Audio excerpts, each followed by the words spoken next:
Merhaba Hardware Plus takipçileri, ben Berkin Bozdon. Bir incelemeyle daha karşınızdayım. Son zamanların en önemli cihazlarından bir tanesi, en çok beklenen, en çok belki de sahip olmak istenen ama fiyatı yüzünden birazcık da insanların düşündükçe bile mağdur olduğu bir cihaz. Samsung Galaxy Note 8.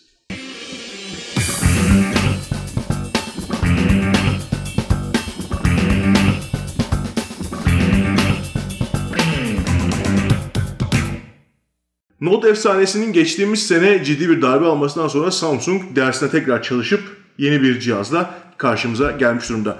Ama Note 8 Infinity Display'de işin içine girdiği zaman düşünüldüğünde aslında Note 7'ye gayet benzeyen bir cihaz. Note 7'nin bütün dünyada baştan toplatılması ve yok hükmünde sayılmasından sonra karşımıza çıkan S8 ve S8 Plus aslında Note 8'in yaklaşık olarak neye benzeyeceğini bize anlatmıştı. Neye benzedi?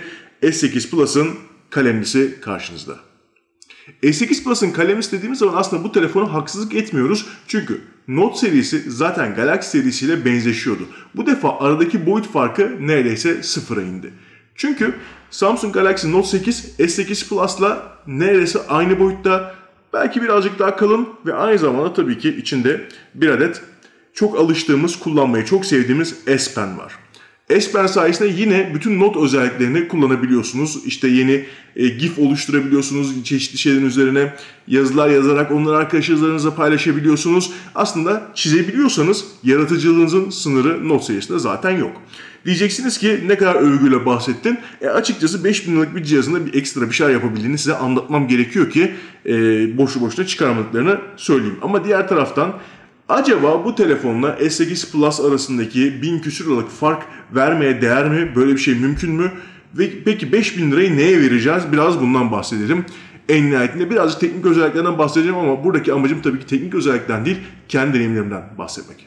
Samsung Galaxy Note 8 daha önce bildiğimiz 8895 Octa isimli işlemciyi kullanıyor. Exynos'un 9. nesli. Bu işlemci temsil ediliyor zaten. Yine 8 çekirdekli 4 tane Mongoose dediğimiz daha önce kod adlı işlemcinin M2 versiyonu var. 4 çekirdekte 1,7 GHz'lik ARM Cortex A53 var. Güçlü bir işlemci, Snapdragon 835 ayarında, belki biraz daha az, belki bazı yerlerde biraz daha iyi bir işlemci.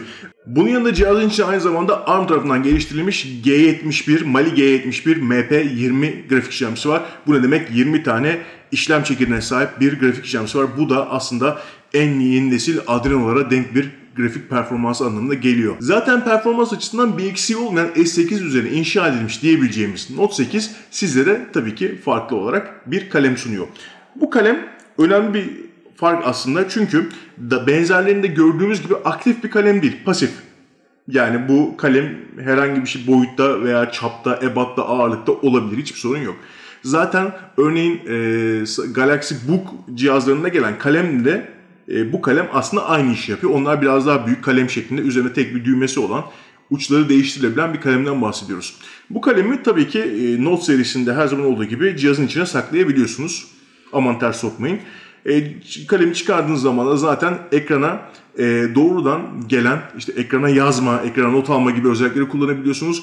Onun dışında da işte tanımladığınız şekilde buradaki üzerindeki tuş sayesinde buradaki menüyü açabiliyorsunuz. Menüyü açtığınız zaman zaten o daha önce siz neleri belirlediyseniz o yazılımlar çalışmaya başlıyor. Ekranı yakalayıp üzerine bir şey yazıp arkadaşlarınıza gönderebilirsiniz. Yani bir noktadan sonra bu kalemi şuradaki deftere yazar gibi kullanmanız mümkün. Elbette not deneyimi sadece kalemle değil, büyük ekranla da kendisini belli ediyor.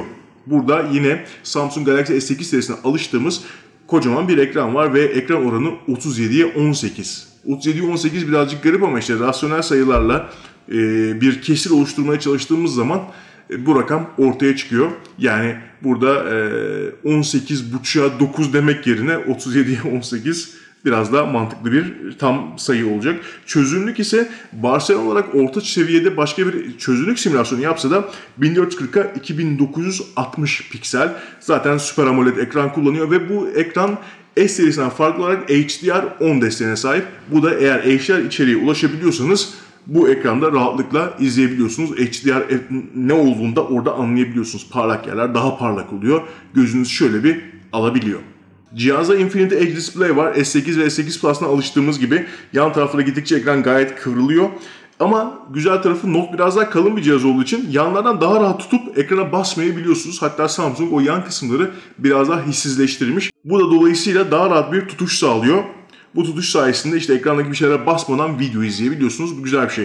Tabii ki şunun bir çözümü yok arkadaşlar. Dilerseniz ekrana tabii ki videoları sığdırabilirsiniz ama YouTube'dan bir film izlerken, bir şey izlerken yan taraflar boşluk kalıyor. Uygulamaları da aynı şekilde bu ekran çözünürlüğüne uydurabiliyorsunuz. Birçok Android uygulaması kenarlara siyah boşluk kalmadan ekran çözünürlüğünü neredeyse tamamen kullanabiliyor. Örneğin birçok bankacılık uygulamasını ben denedim cihazda. Onlar bile bu yükseklik farkını destekliyor ve ekranda size daha fazla şey göstererek bu ekranı kullanmanızı sağlıyor. Tabii ki en güzel tarafı bir şey izlerken değil de fotoğraflara bakarken veya web sitelerinde gezinirken oluyor. Çünkü örneğin Twitter'da vesaire gezinirken daha çok içeriği sayfada görebiliyorsunuz. Bu birkaç satır bile aslında güzel, hoş bir fark. Note 8'in en büyük farkı S serisinin arkadaşlar çift kameraya sahip olması. Bu iki kamera teknolojisi aslında birçok farklı işe yarıyor. Öncelikle şu ayrıntıyı söyleyelim. Buradaki her iki kamerada 12 megapiksel çözünürlüğe sahip. İkisinde de optik görüntü sabitleme var.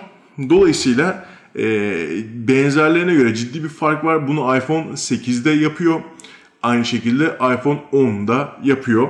Onlara denk bir kamera sistemi olduğunu söylememiz lazım. Çünkü optik görüntü sabitleme genellikle ikinci kamerada bu geniş açı olsun, dar açı olsun yani çok şey göstersin veya zoomlu çalışsın genellikle olmayan bir özellikle bu telefonda ise mevcut, kendisini gösteriyor. Kameradan bir tanesi 26 mm, ötekisi ise 52 mm. Dolayısıyla iki defa bir yakınlaştırma söz konusu diyebiliriz.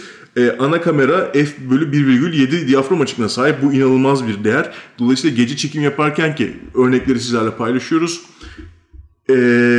ISO'yu çok köklemeden de bakılabilir fotoğraflar çekmenizi zifiri karanlıkta sağlayan bir kamera. Cihazın ön kamerası 8 megapiksel çözünürlüğe sahip yine diyafram açıklığı f/1,7. Dolayısıyla yine fon derinliğini çok iyi şekilde anlayabileceğiniz herhangi bir efekte gerek olmadan güzel selfie'ler çekebiliyorsunuz. Güzelleşme falan kapalıyken bile yüzünüzdeki bütün böyle bu güzel bir şey biliyorum da pötürcükleri görebiliyorsunuz. Tabii ki hani bunu görmek istemeyenler de olabilir. Onun için de çeşitli çekim modları tabii ki var. Bununla beraber tabii ki iki tane kamera olmasının ciddi bir avantajı var arkadaşlar. İki kamera demek alan derinliğini bizim insanlarda olduğu gibi iki farklı görüntüyü kesiştirerek yani paralaks sayesinde anlayan bir sistem demek. Burada Live Focus sistemini kullanarak ve güzel fotoğraflar çekebilirsiniz. Live Focus aslında fotoğrafı bir kere çektikten sonra alan derinliğini istediğiniz gibi ayarlamanızı sağlıyor. Bunu da basit bir optik şeyiyle yapıyor.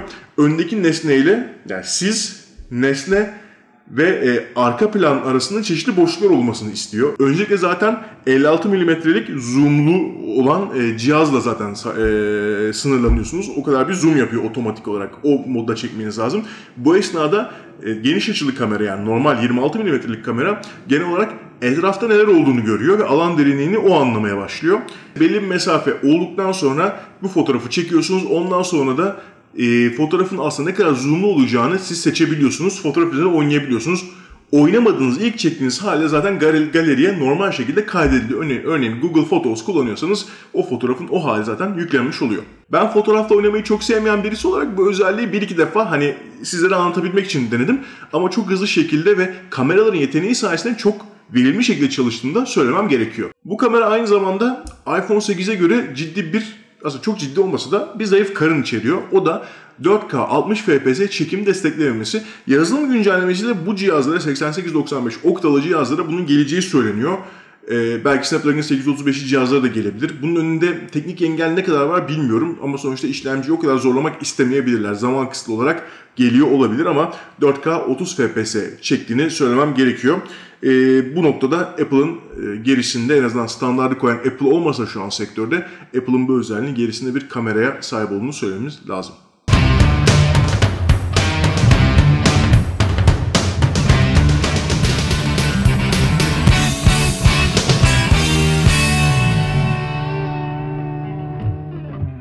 Samsung Galaxy Note 8'de 3300 mAh'lik bir pil var. 3300 mAh'lik pil bu kadar büyük gövde için birazcık az geliyor olabilir. Ben de aynı fikirdeyim. Tabii diğer taraftan sütten ağız yanan yoğurdu üfleyerek yer Samsung'da bu defa pil yoğurdunu üflüyor ve içine daha büyük bir batarya sıkıştırmak yerine pile nefes alacak yer bırakıyor. Nefes alacak yer bırakmasının yanı sıra herhalde tasarımda düzeltmiştir ki bu cihazlar infilak etmesin. Gerçi infilak etmiyordu öncekiler ama olsun, yine de sağlam şekilde uzun süre kullanılabilelim.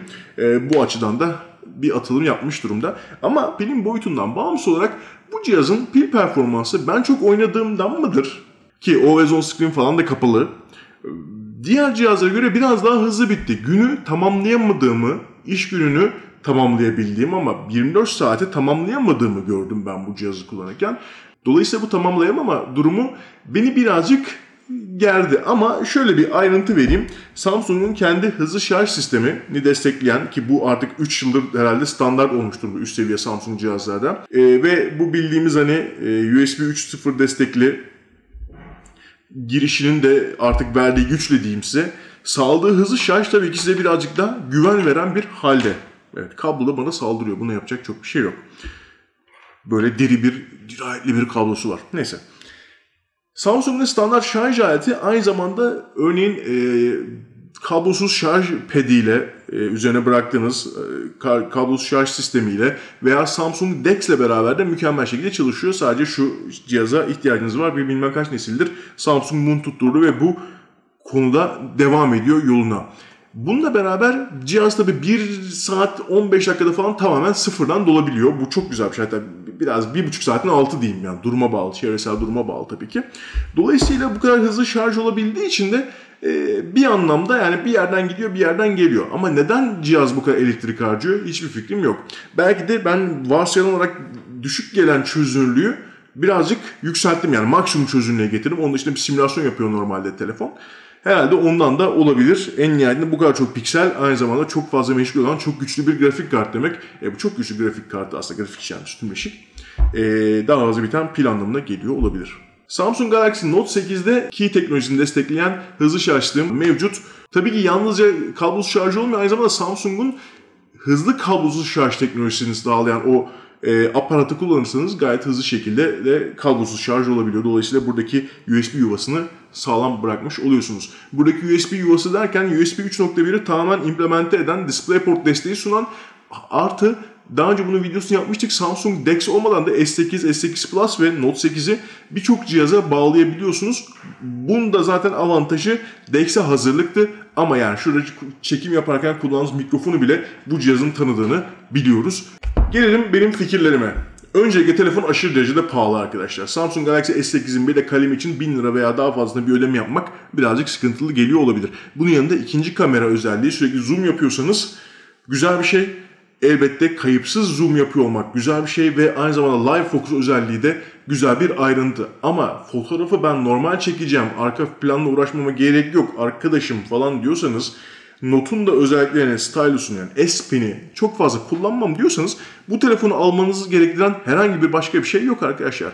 Hani evet 2 GB RAM'i fazla, onu atladım. Çok önemli bir ayrıntı bence. Önceki cihazlarda 4 GB RAM vardı, bunda 6 GB RAM var. Hani 4 GB zaten fazla yetiyor. Zaten DeX'e takıp, DeX de sonuçta var ofisimizde, DeX'e takıp bağlayınca ben arada bir performans farkı görmedim doğru düzgün. Belki yeterince uygulama çalıştırmadım ama zaten kaç uygulama açabilirsiniz tam olarak, hani 6 GB RAM ile 4'ün farkını anlamak için tam olarak neyi yapmanız lazım ben bilmiyorum. Dolayısıyla bu da aslında bir satış noktası değil. Bu cihaz arkadaşlar en yeni Note. Alacaksanız, bir Note sevdalısıysanız ve Note 5'ten ben upgrade edeceğim, 3 puan daha alacağım falan diyorsanız, Note 5 de biraz eskidi zaten, yine Note almam lazım diyorsanız zaten alacağınız başka cihaz yok. Ama bununla beraber şöyle bir sorun var. Bu cihaz hala 5000 lira. 5000 lira fiyat etiketi insanı birazcık yıldırıyor. Evet, ülkemizdeki vergilerle bunun 2000 lirası devlete gidiyordu oradan, belki hatta daha da fazlası. Ama günün sonunda bu fiyat etiketiyle bu telefonu barındırdığı teknolojik özellikleri de içine kata kata, her şeyi üstüne ekleye rasyonelize ben edemiyorum arkadaşlar. Üzerine doğru düzgün çalışmayan, sonuçta Türkçe'ye desteklemeyen bir Bixby tuşu var. Bunu yazılım satın alıp veya başka şekillerde başka işlevleri atayabiliyorsunuz. Arkasında birçok kişinin ulaşamayacağı bir parmak izi okuyucusu var. Ben buna erişmek için bayağı zorladım kendimi. 3 günlük çalışma sonrasında artık erişebiliyorum. Çok güzel, çok başarılı. Evet, S8'lerin ilk çıktığı ROM'a göre biraz daha hızlandırılmış iris tarama sistemi var. Çok daha hızlı çalışıyor. Ama Note 7'nin ilk çıktığı zamanki, toplatılan Note 7'den bahsediyorum, İlk çıktığı zamanki hıza erişmiş değil. Belki de güvenlik için yaptılar bunu, bilmiyorum. En nihayetinde şu an için piyasada satılan en pahalı telefonlardan bir tanesi karşınızdaydı arkadaşlar. Aynı zamanda kutunun içinden Samsung'un yaptığı ama AKG'ye de o kadar para verdik dediği kulaklıklar da çıkıyor. Bunlar kötü kulaklıklar değil. Mid-range'de bayağı bir her şeyi birbirine katıyorlar ama bunun haricinde bence büyük sorunları yok. Gayet de dışarıyla ilişkinizi kesebilen kulaklıklar. Vaziyet bu arkadaşlar. Pahalı bir telefon, güzel bir telefon, ağır bir telefon. Birçok özelliği var, birçok yeteneği var ama bunları kullanmayacaksanız ve sürekli olarak kalemle bir şeyler not almıyorsanız ufacık ekrana, ki ekran aslında büyük ama yine de bir not defterine göre ufak, Note 8'i aslında kimseye bu anlamda önermiyorum. Bu fiyattan bence almayın. Bir incelememizin daha sonuna geldik. Birazcık giydirmeli gibi oldu ama gerçekler bunlar arkadaşlar. Note 8 pahalı bir telefon. Bir takip incelememizde görüşmek üzere. Kendinize dikkat edin.